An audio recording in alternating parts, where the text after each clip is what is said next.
सिर्फ आज नहीं, इतने दिनों से मेरी सारे बड़े भाई बड़े बहन, छोटे भाई छोटे बहन, मेरे ताऊ मेरे चाची मेरी बुआएं खड़ी हुई है यहाँ। जब तक हमारे सिक्योरिटी हेड सब तो हम हटाएंगे नहीं, तब तक हम यहाँ बैठे रहेंगे, क्योंकि ये न्याय की लड़ाई है। एक यूनिवर्सिटी की खुद की फोर्स, सिक्योरिटी फोर्स हमारे ही बच्चों को लाठी मार रही है, सर फोड़ रही है। हम कहीं नहीं जाने वाले। ये हमें चंडीगढ़ तक लेकर जाना पड़े, दिल्ली तक लेकर जाना पड़े, हम ये आवाज उठाकर दिखाएंगे। मेरी सारी क्रांतिकारी बहनें, मेरे सारे क्रांतिकारी भाई, ये छात्र एकता, किसान एकता, मजदूर एकता, हरियाणवी की एकता की लड़ाई है। आज, सिर्फ आज नहीं, इतने दिनों से मेरी सारे बड़े भाई बड़े बहन, छोटे भाई छोटे बहन, मेरे ताऊ मेरे चाची मेरी बुआएं खड़ी हुई है यहाँ। क्यों? क्योंकि ये एक न्याय की लड़ाई है। जब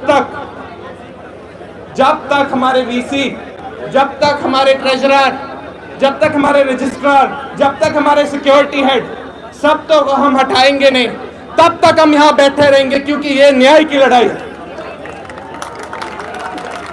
जब माँ बाप अपने बच्चों को स्कूल भेजते हैं, कॉलेज भेजते हैं, वो सोचते हैं हम अपने बच्चों को गुरु के पास दे रहे, ये गुरु हमारे बच्चों को पढ़ाएंगे, भविष्य का रास्ता दिखाएंगे, रोजगार दिलवाएंगे। लेकिन हरियाणा के इतिहास में पहली बार एक यूनिवर्सिटी की खुद की फोर्स, सिक्योरिटी फोर्स हमारे ही बच्चों को लाठी मार रही है, सर फोड़ रही है। अगर ये अन्याय नहीं है, ये अगर एक केंद्रीय विद्यालय, अगर ये एक स्कूल, ये एक कॉलेज, ये एक यूनिवर्सिटी के खिलाफ नहीं जाता तो क्या जाता है, आप बताइए। इसलिए आज यहाँ सिर्फ कांग्रेस पार्टी, यहाँ हर एक राजनीतिक संगठन, यहाँ हर एक कृषि संगठन, यहाँ हर एक मजदूर का संगठन, यहाँ हर एक छात्र का संगठन इसलिए खड़ा है क्योंकि हम जानते हैं जब तक हमें न्याय नहीं मिलता हम कहीं नहीं जाने वाले। ये हमें चंडीगढ़ तक लेकर जाना पड़े, दिल्ली तक लेकर जाना पड़े, हम ये आवाज उठाकर दिखाएंगे। ये भाजपा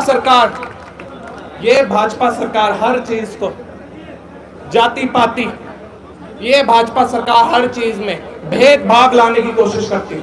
लेकिन मैं आपको बताना चाहता हूं, किसान का कोई जात नहीं होता, छात्र की कोई जात नहीं होती, एक वीसी की कोई जात नहीं होनी चाहिए, एक मुख्यमंत्री की कोई जात नहीं होनी चाहिए, एक विधायक की कोई जात नहीं होनी चाहिए। जात के हिसाब से छात्र कभी आगे विकास नहीं कर पाएगा। धर्म और जात को छोड़ के नौजवान के विकास के लिए, मजदूर और किसान के विकास के लिए हमें काम करना पड़ेगा। और ये एचएयू का, ये छात्रों की महापंचायत वो दिखाती है कि 36 बिरादरी को साथ लेके हम हमारे न्याय के लिए, हमारे विकास के लिए, हमारे भविष्य के लिए हम लड़ेंगे। और हमें कोई टोक नहीं सकता, कोई सरकार नहीं टोक सकती, कोई वीसी नहीं टोक सकता, कोई एडमिनिस्ट्रेशन नहीं टोक सकता।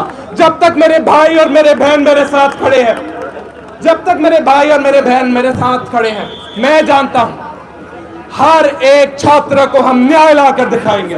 बहुत बहुत धन्यवाद आप सबका। इनकलाब जिंदाबाद।